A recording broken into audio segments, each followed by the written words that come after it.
My name is Isbah from Pakistan. Why don't you give public lectures as you used to give before? The question asked by Isbah is that why don't I give public lectures as I used to give before? The answers can be divided into 2 or 3 parts.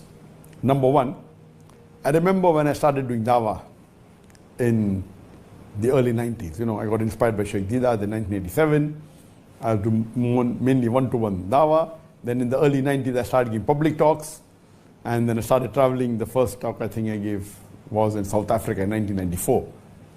My first talk outside India. And then I remember I used to give a lot of talks. I remember when I went to Kuwait in 1998. In one day, I gave 8 talks. One is immediately after Fajr early in the morning, and last talk was 2 o'clock in the night. 8 talks, 8 public talks in a day.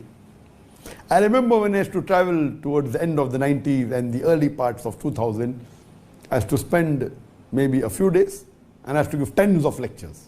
On average, few lectures a day, maybe more than 1 lecture a day, 2-3 lectures a day on average. So I spend there about 5 days and about maybe 10-15 lectures. We spend a week and we give maybe 20 lectures. Later on, with the help of Allah subhanahu wa ta'ala, as time went on growing, alhamdulillah, Allah gave more power in my speech. Allah put love and mercy into the heart of the people.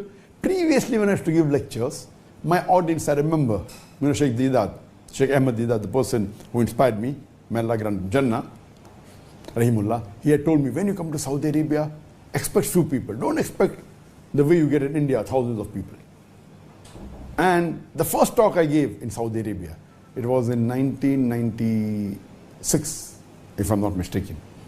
My first talk in Jeddah, I was expecting maybe 10-15 people, and mashallah, more than 1,000 people came. So Allah has blessed that initially when it started only the numbers were in thousands. Okay, Western countries were initially few hundred, then went to thousands. But as Allah subhanahu wa ta'ala kept on putting love of me into the hearts of the Muslims and even many of the non-Muslims, then the strategy changed, and maybe in the year 2010 onward, etc., I preferred giving few lectures with larger audiences. And that's how my talks became few, but the numbers became larger. And then we were more involved in the media. We used to record the programs and see to it that many people used to watch. So that's how most of the talks abroad, you know, used to have large gathering. Maybe if you see from the year 2010 to 2016, we had to travel a lot. The audiences abroad were 5,000, 10,000, 20,000, 50,000, you know, large gatherings. In India, it was 100,000, 200,000, 500,000, 1 million. So few lectures, larger audience. If you count the number of people in public talks, every year increased. Means if I went to a city and spent 5 days and gave maybe 15 talks, or spent 2 weeks and give 20 talks. Now I go to a country, I give talks only on the weekends. But the number of people coming for the talks, for those 2 talks, are much more than 10 talks put together. That's number one. But that's not the only thing. We also record this on the media, and when it goes on the social media, people watch to a larger number on social media and on the satellite channel. So when we started the satellite channel in 2006, our main focus was see to it that programs on the satellite channels are good. So my talks became less, but the reach became more. Now the satellite in 2016, Peace TV English alone had 100 million viewers. Then Urdu, mashallah, had 80 million viewers. Bangla had 50 million viewers.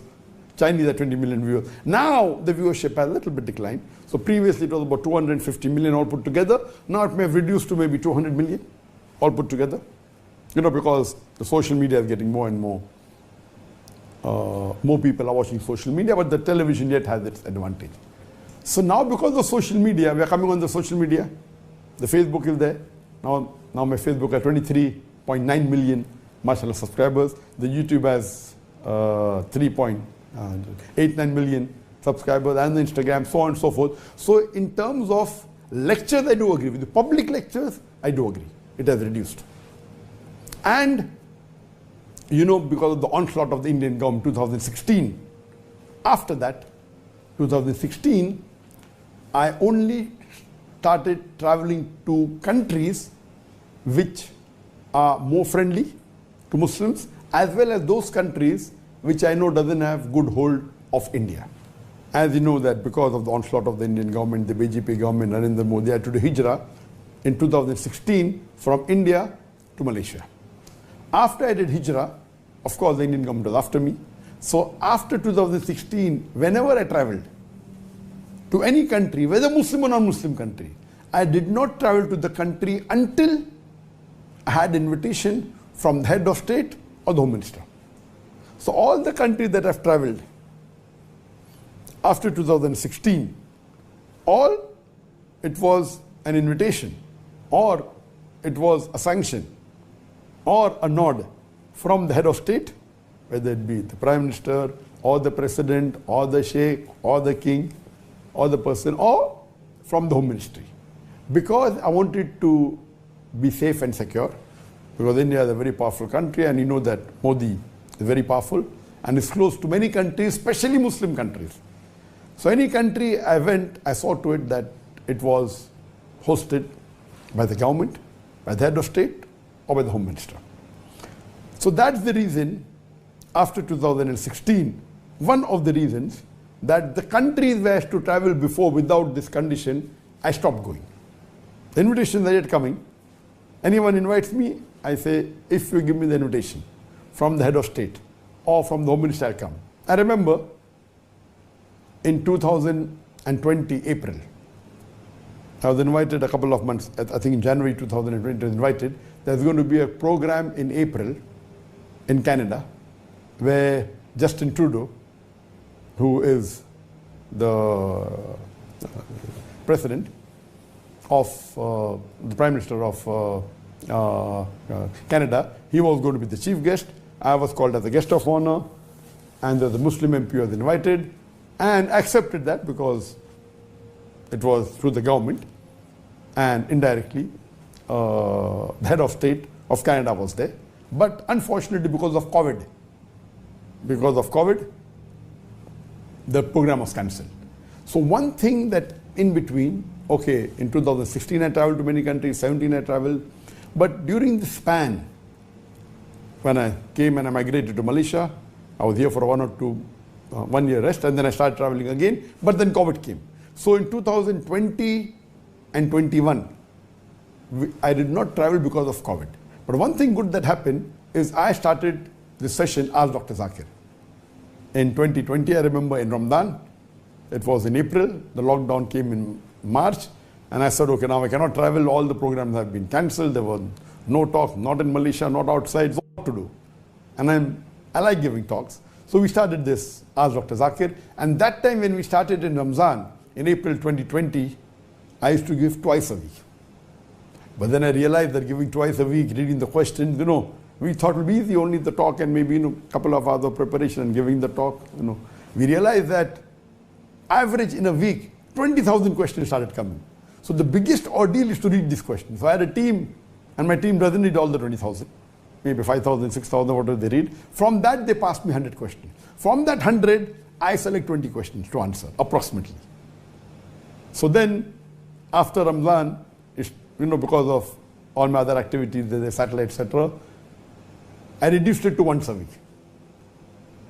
And when the COVID ended, maybe in 2021, 2022, when my son Farik came to Malaysia, or he was in Saudi, that time we used to join.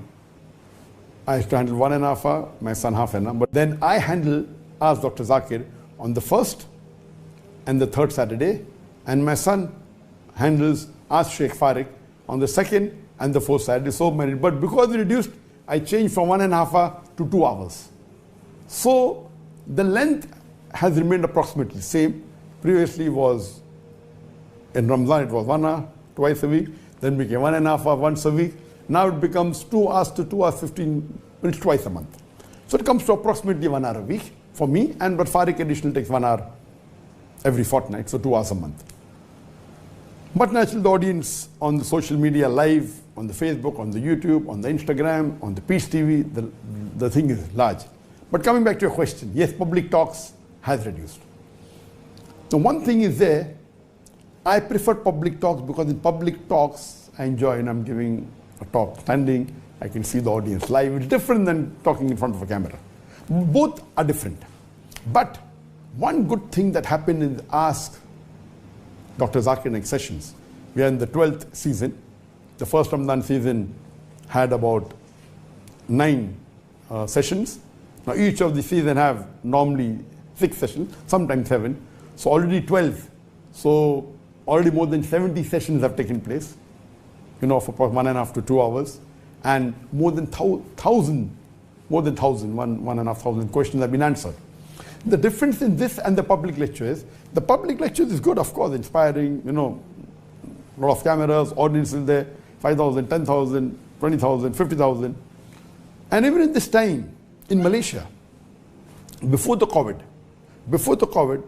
I had given the talk just before the COVID in 2019, and I gave a talk in Malaysia, in Kelantan, there were more than 100,000 people. In 2017, when I gave in Indonesia, there were 110,000 people in Jakarta. So the audiences, of course, those talks with the number of cameras, 12, it's much better. In terms of impact, it is 10 to 20 times better. But as far as the talks are concerned, excellent. As far as the questions are concerned, there were many questions which were repetitive. And we cannot say this question has been asked 1 year back, I cannot answer. I cannot say this question was, yes, if it's asked same day, I can refuse answering. Or if it was asked yesterday in another talk in the same city, I can say it was answered yesterday. But I cannot say it was answered 1 month back in Nigeria or 1 month back in Qatar. I have to answer. So there were questions which were repetitive. So if you remove the duplicate, suppose every public talk, I may handle about 10 to 20 questions, out of which more than 50% are repetition. Or some questions which ask twice, some 3 times, some 10 times. So the net impact, you could say unique question, you could say 25% only. Absolutely unique. In this program, ask Dr. Zakir, the repetitions are very few. Maybe less than 10%.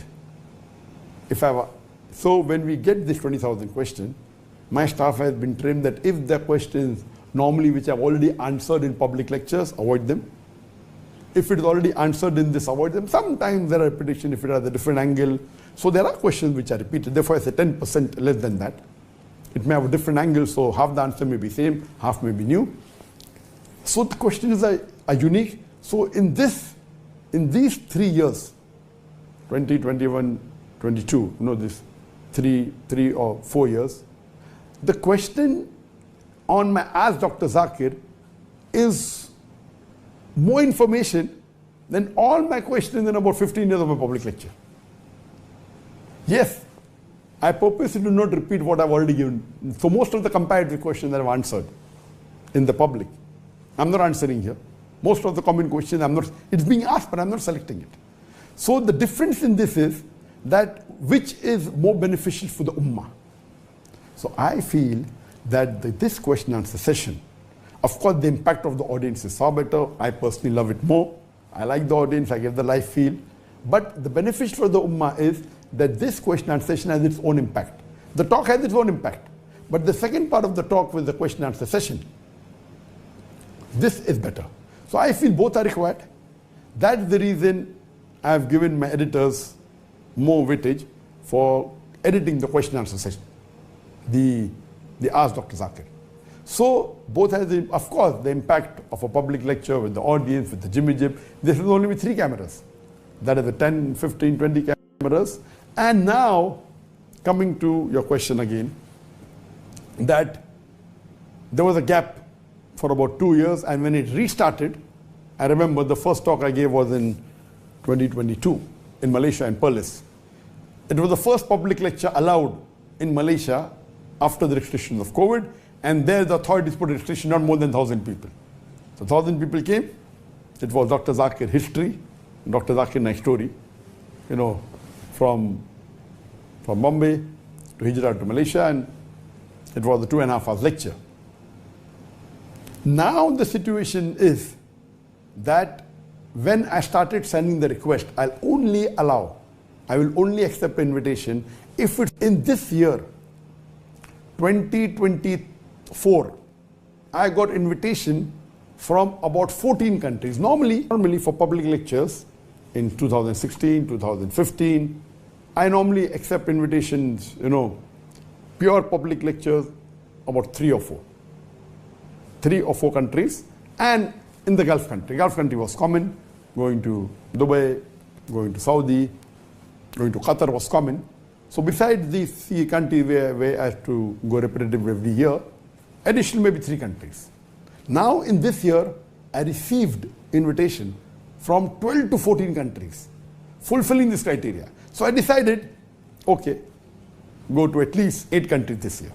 So because of that, mashallah, we recently, just a couple of months back, we purchased the best of cameras.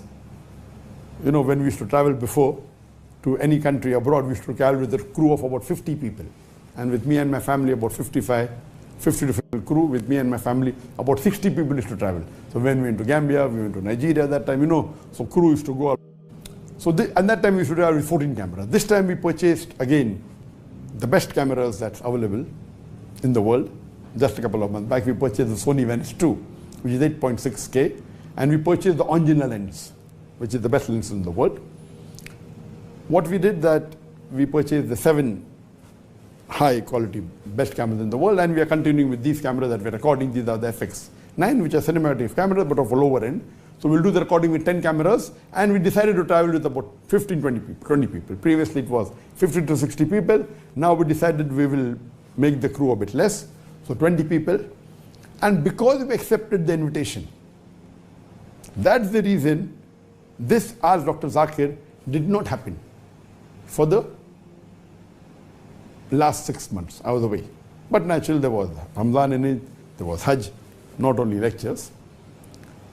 But even now I was supposed to travel to an African country, but because there was some problem and riots, that got postponed.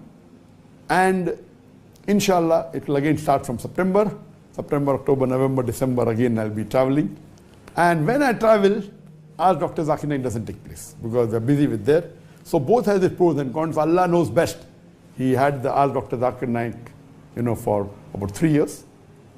And then it reduced, it's yet continuing. Now inshallah, from this year onwards, from 2024, there'll be more public lectures. And inshallah, I hope it will benefit for the Ummah, it will benefit me in this world and also in the Akhirah. So the public lectures, inshallah, will not be the same as before in the 90s and 2000s, but inshallah go back to what we used to do in 2013, 14, 15, 16, where travel at least to 4 or 5 countries and have large audience. And we pray to Allah subhanahu wa ta'ala that now the audiences will be larger. There are new topics that have come, but there's good news for you. Inshallah, after 6 months, in January, that is in the last week of January, from the 24th, 25th, 26th, for 3 days, Friday, Saturday, Sunday, 2025, we'll be having not the same level of the peace conference what we used to have in Bombay, but we'll be having the Pearl Sunnah Convention. This year, there were 6 speakers, and I spoke to the Mufti and the authorities, and they agreed this time they'll have 18 speakers. It's going to be for 3 days, and 18 speakers, international speakers, most of them who come on Peace TV will be there. It will be for 3 days. It will not be the same large audience, but at least the speakers will be together. Inshallah, in the coming years, we'll have bigger conferences with large number of du'ats.